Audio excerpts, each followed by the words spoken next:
आइए भक्तों, आज जानते हैं हरतालिका तीज 2024।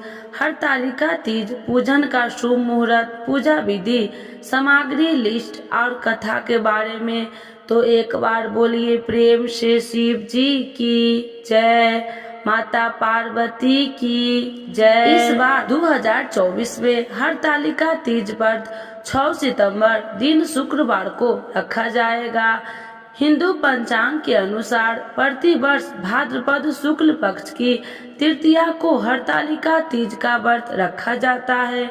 धार्मिक शास्त्रों के अनुसार यह व्रत निर्जला होता है। इस दिन प्रत्येक पहर में भगवान शिव का पूजन तथा आरती की जाती है और घी, दही, शक्कर, दूध और शहद मिलाकर पंचामृत बनाया जाता है। महिलाओं द्वारा किए जाने वाले यह व्रत बहुत कठिन होता है और इसमें उन्हें निर्जला रहकर जागरण भी करना होता है।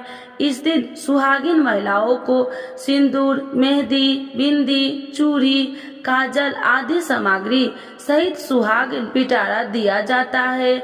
यह व्रत सुहागनीय पति की लंबी आयु और कुमारी कन्याएं अच्छा वर पाने के लिए रखती है। हरतालिका तीज शुक्रवार 6 सितंबर 2024 के शुभ मुहूर्त। भाद्रपद शुक्ल तृतीया तिथि का प्रारंभ 5 सितंबर 2024 को दोपहर 12:21 बजे से तृतीया तिथि समाप्त 6 सितंबर 2024 को दोपहर 6:02 से 8:33 तक है। आज का शुभ मुहूर्त ब्रह्म मुहूर्त प्रातः 4:30 बजे से 5:16 तक है। प्रातः संध्या प्रातः 4:53 AM से 6:02 AM तक है। अभिजीत मुहूर्त प्रातः 11:54 से दोपहर 12:44 तक है। विजय मुहूर्त दोपहर 2:25 से 3:15 तक है। गोधूली मुहूर्त शाम 6:36 से 6:59 तक है। साहित्य संध्या मुहूर्त शाम 6:36 से 7:45 तक है। निषिदा मुहूर्त रात्रि 11:56 से 7 सितंबर 12:42 तक है। रवि योग सुबह 9:25 से अगले दिन सुबह 6:02 तक है। हरतालिका तीज 2024 पूजा विधि। सौभाग्य स्त्रियां हरतालिका तीज व्रत अपने सुहाग की लंबी आयु तथा अविवाहित युवतियां मनपसंद पति पाने के लिए करती है। तीज के दिन व्रतधारी महिलाएं सूर्योदय से पूर्व उठकर नहाकर पूरा श्रृंगार करती है।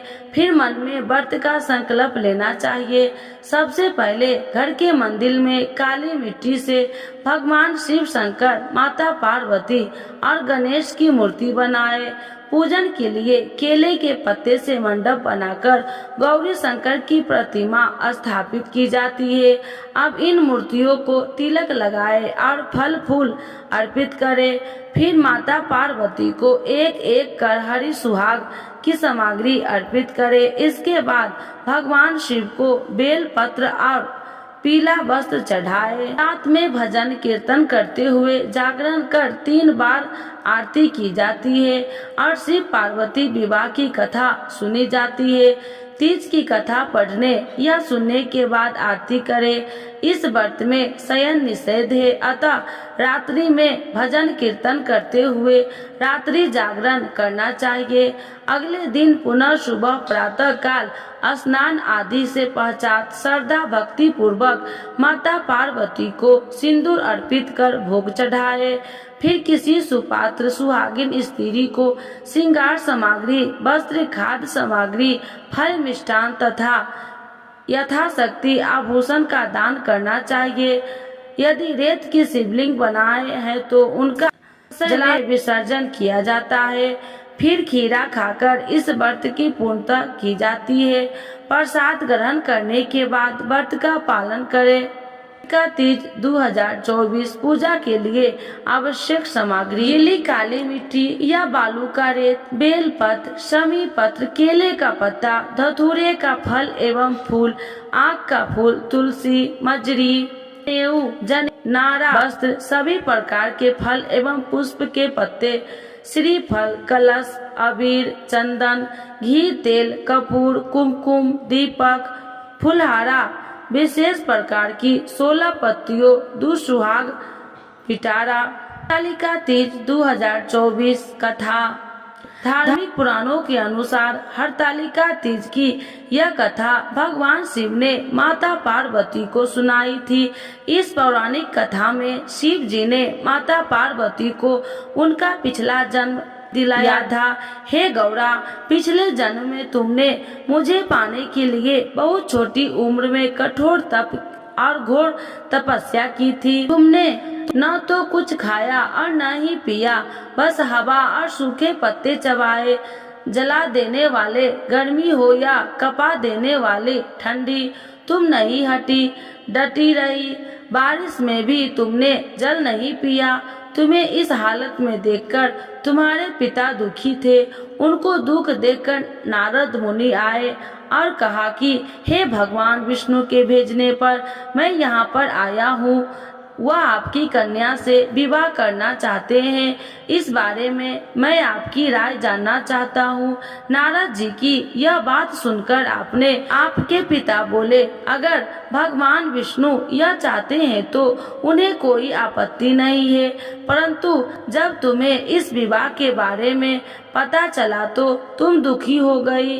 तुम्हारी एक सहेली ने तुम्हें दुख का कारण पूछा तो तुमने कहा कि मैंने सच्चे मन से भगवान शिव का प्रण किया है, किंतु मेरे पति ने मेरा विवाह विष्णु जी के साथ तय कर दिया है। मैं विचलित धर्म संकट में हूँ। अब मेरे पास प्राण त्यागने देने के अलावा कोई और उपाय नहीं बचा। तुम्हारी सखी बहुत ही समझदार थी। उसने कहा, प्राण छोड़ने का यहाँ कारण ही क्या है? संकट के समय धैर्य से काम लेना चाहिए। भारतीय नारी की जीवन की सार्थकता इसी में है कि जिसे मन से पति रूप में एक बार वर्ण कर लिया, जीवन यापन उसी से निर्वाह करे। मैं तुम्हें घनघोर वन में ले चलती हूँ, जो साधना स्थल भी है, और वहाँ तुम्हारे पिता तुम्हें खोज नहीं पाएंगे। मुझे पूर्ण विश्वास है कि ईश्वर अवश्य ही तुम्हारी सहायता करेंगे। तुमने ऐसा ही किया। तुम्हारे पिता तुम्हें घर में न पाकर बड़े चिंतित और दुखी हुए। इधर तुम्हारी खोज होती रही, उधर तुम अपनी सहेली के साथ नदी के तट पर एक गुफा में मेरी आराधना में लीन रहने लगी। तुमने रेत के शिवलिंग का निर्माण किया। तुम्हारे इस कठोर तपस्या के प्रभाव से मेरा आसन हिल उठा और मैं शीघ्र ही तुम्हारे पास पहुंचा और तुमसे वर मांगने को कहा। तब अपनी तपस्या के फलीभूत मुझे अपने समक्ष पाकर तुमने कहा, मैं आपको सच्चे मन से पति के रूप में वर्ण कर चुकी हूँ। यदि आप सचमुच मेरी तपस्या से प्रसन्न होकर यहाँ पधारे हैं तो मुझे अपनी अर्धांगिनी के रूप में स्वीकार कर लीजिए। तब तथास्तु कहकर मैं कैलाश पर्वत पर लौट गया। उसी समय गिरिराज अपने बंधु बांधवों के साथ तुम्हें खोजते हुए वहाँ पहुँचे। तुमने सारा वृत्तांत बताया और कहा कि घर तभी जाऊंगी अगर आप महादेव से मेरा विवाह करेंगे। तुम्हारे पिता मान गए और उन्होंने हमारा विवाह करवाया। अतः इस पूरे प्रकरण में तुम्हारी सखी ने तुम्हारा हरण किया था, इसीलिए इस व्रत का नाम हरतालिका व्रत हो गया। हे पार्वती, इस व्रत का महत्व यह है कि मैं इस व्रत को पूर्ण निष्ठा से करने वाली प्रत्येक स्त्री को मनोवांछित फल देता हूँ। इस व्रत को करने वाली महिलाएं माता पार्वती के समान ही सुख पूर्वक पति रमन करके शिवलोक को जाती है। ऐसी इस व्रत से जुड़ी मान्यता है।